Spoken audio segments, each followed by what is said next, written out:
Good afternoon, everyone. I'm really honoured actually to be able to join you all here today, and a big thank you firstly to Simona Scarpaleggia and when he has a chance to join us, Luis Solis, our co-chairs for organising this, but especially big thank you actually also to Margot, who's done a huge amount of work to enable us to join here today from literally every corner of the world and be able to do what I think is a really important meeting. And I think the Global Solutions Summit obviously comes at a time when there's huge challenge for all of us wherever we are, but actually I think it's never been more important now to look at how we navigate out of this pandemic, but to a better version of the world than the one that entered it. And as has been said, you know, I was part of enabling the first high-level panel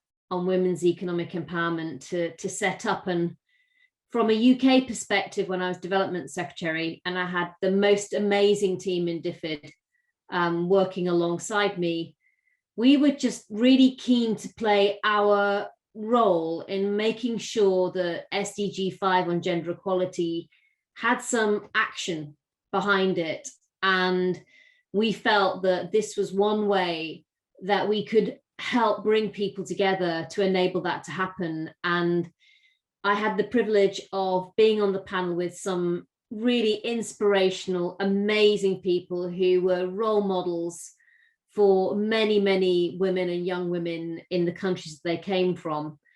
But I think today's event really is about revisiting and redoubling our effort for a world, as both Linda and Vera and Simona have set out, is even more challenged on gender equality than it was when we entered the pandemic on all sorts of different levels. And I think what it tells us is that the focus on gender equality, as Linda's just said, actually needs to become greater, not lesser. And I think the danger is, as we come out of the pandemic, that in a sense, policymakers say, well, we're too busy to have to focus on these sorts of issues. Somehow, let's just create more jobs. Let's just kind of get things back on track. And actually, one of the reasons we wanted to focus on gender equality when I was at DFID was because it did seem to me that there was always something more important to be done for other people than focusing on gender equality, and that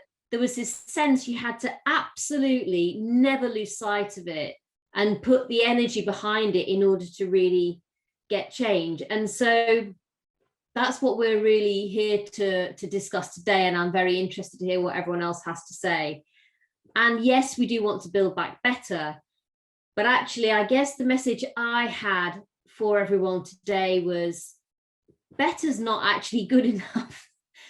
What we want is gender equality, and that is something more specific, I think, than just better. And it's it's about a world that's about 50-50. It's about equal opportunities, not just better opportunities for women. It's about equal life choices, not just better life choices. It's about equal representation, not just better representation. And I think for me, we have to be really clear about the fact that that's where we're aiming to get to. And it is not just about better, it is about equal. And I think we have made progress in recent years, but my observation, having been a campaigner on gender equality, like many of you for a very long time, and I can't necessarily, Linda may have the evidence base, but I'm not sure I do. My gut instinct, being in a developed country in the UK, is that we have made progress. All countries are on a journey, but it almost feels like when you hit a third on representation, that people start to think, oh, that's quite good. We've got to a third. And almost there's a sense of, well, we've come quite a long way, haven't we? And then we start to lose the momentum. And so, for example, I think that's the challenge we have in our UK Parliament. Around a third of our MPs are women. And I don't see necessarily that we'll get to 50% unless we really take a decision that that's what we want to do now. So I think the most important thing is perhaps to be clear about where we want to get to, which is 50-50. And so coming out of the pandemic, it means that we have to have a roadmap that isn't just about building back better, that it's a roadmap that gets us to 50-50. And very specifically, and sets out the very different roles that different stakeholders, different parts of our world have to play in this. And I think our high-level panel and this follow-up to it has identified some key areas where we need to see action if we're really going to drive wholesale change on the ground, not just for some women, but for all women. And they are around unpaid care. It's around the ability of women to be active in business and be able to have finance access to be able to do that. It's around the education that's crucial if we're going to enable young girls to grow up as something that is more than just a person that can be effectively offered for marriage for a dowry. There's so much more than that. We know, as Vera absolutely rightly pointed out just now, that the world is changing, and this issue of digital access is both an opportunity and a threat. And actually, which way it goes is a choice for us. It can be one of the primary routes that we enable a whole generation of women to play a bigger role in society, to have more access to finance, as Vera said, to have access to education wherever they are. But that's not just going to happen. And in the absence of a compelling roadmap for 50-50, the danger is the reverse happens, and it becomes a divide that some are on the right side of, but some are on the wrong side of, and the people on the wrong side of that divide are disproportionately women around our world. So it's all about us making a choice. And I think it's all about different parts of our community setting out how they're going to deliver a 50-50 roadmap.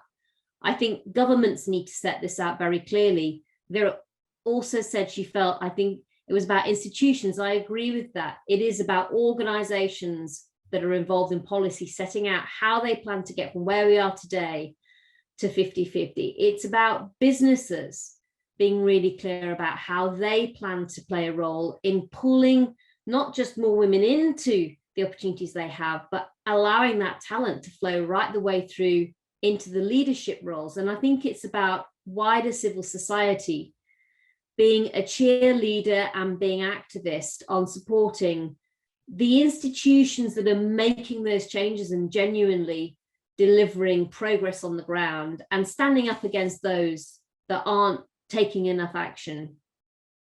So I think my call to action on all of this would be the 50-50 roadmap to recovery. And I think that it can sometimes feel overwhelming. It can feel like this is so complex in a way, it's almost impossible for us to ever accomplish. But I don't believe that it has to be the case. I think achieving gender equality is like a mosaic with millions of pieces in it.